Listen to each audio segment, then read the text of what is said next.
While we enjoy these Dreamworks films, haven't we seen this somewhere before? Join us as we look at some of the lifting Dreamworks has done from Disney and Pixar. Number 1. Some drive a Tesla, and some drive a snail. Let's take a lap. No matter what you drive, the similarities between these two films cannot be ignored. Both main characters have cocky attitudes about their abilities, and eventually both learn that there is more to life than racing. Oh yeah, and how can we ignore the racing? Racing-based films are nothing new, but the way the two films have the same big race story beats and similar characters just feels like Dreamworks could have made a little more effort to switch things up. Number 2. There's something fishy about the similarities between these two movies. And that's not just because they're both ocean-based. The ocean. The ocean! It's hard to parse out if DreamWorks knew fish were going to be big after Finding Nemo, but Pixar doesn't exactly keep their upcoming films quiet. Anyway, after the massive hit Nemo was, another fishy story came out from DreamWorks. The meeting has officially come to order. Which also had characters with a tough father-son dynamic about their role in the aquatic food chain. Number 3. Now, one movie is about rats, and one's about bees, but hear us out. Both films feature a protagonist who aspires to be more than their community believes them capable, and both fight against the roles they've been assigned by tradition. Both characters ally themselves with a human character, while other humans at first wish to have them destroyed. They are also both pests that go from being hated to being an important part of their story's world. And at the end of the film, they both open their own business that serves humans and non-humans alike. Good food is hard for a rat to find. But yes, only one features Jerry Seinfeld heavily. Fair enough. Number 4. This one needs a bit more thought, but you'll see what we mean pretty quick. Woody and Buzz from Toy Story share the same dynamic with each other that Max and Duke from The Secret Life of Pets share. Duke is the new member of the house who Max becomes jealous of, just like in Toy Story. You stay away from Andy. He's mine, and no one is taking him away from me. They also both become friends after they have had an adventure together.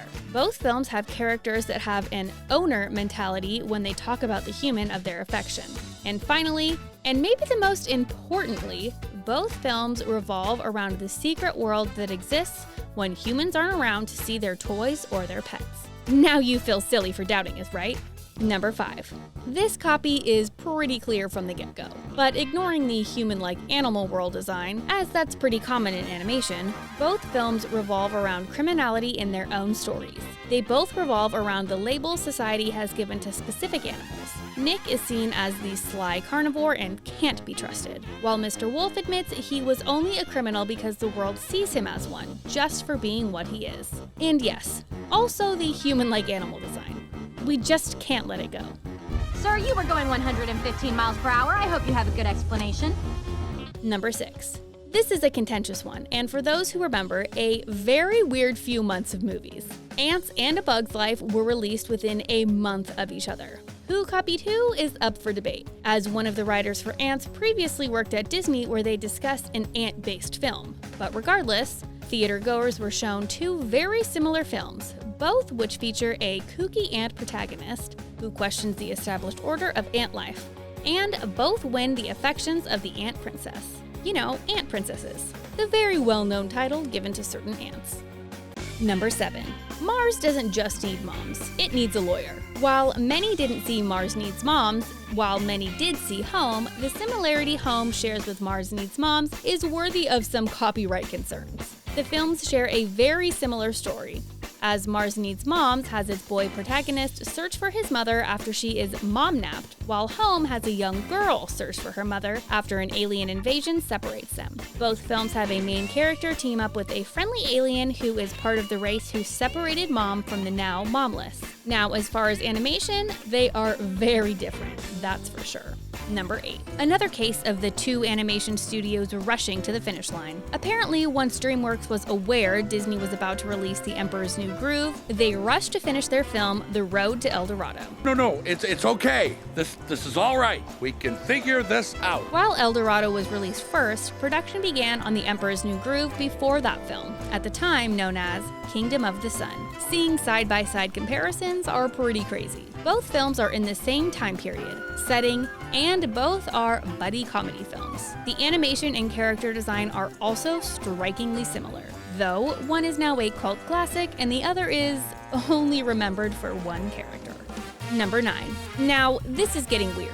After Disney's Treasure Planet debuted, within a year, Dreamworks released Sinbad, another ship-riding, swashbuckling adventure based on an old story. Both films feature a protagonist with a silent sidekick, Sinbad having a puppy and Jim from Treasure Planet having a flying, transforming space goo pal. Finally, both films use 2D animation combined with CG elements, which was the style at the time.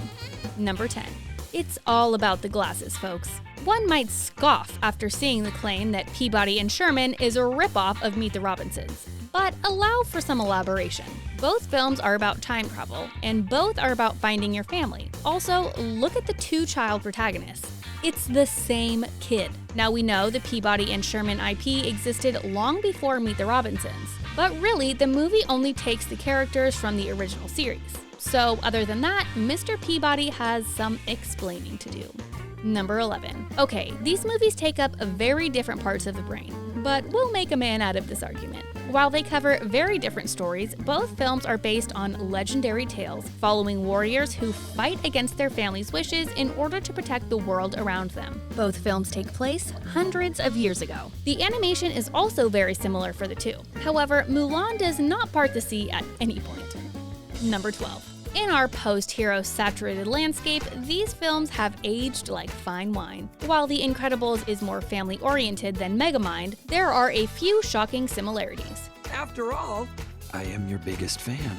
First, Megamind boasts similar superhero-based action while parodying the superhero genre. Also, both films contain complex villains, who do both have some desire to help the people around them. Number 13.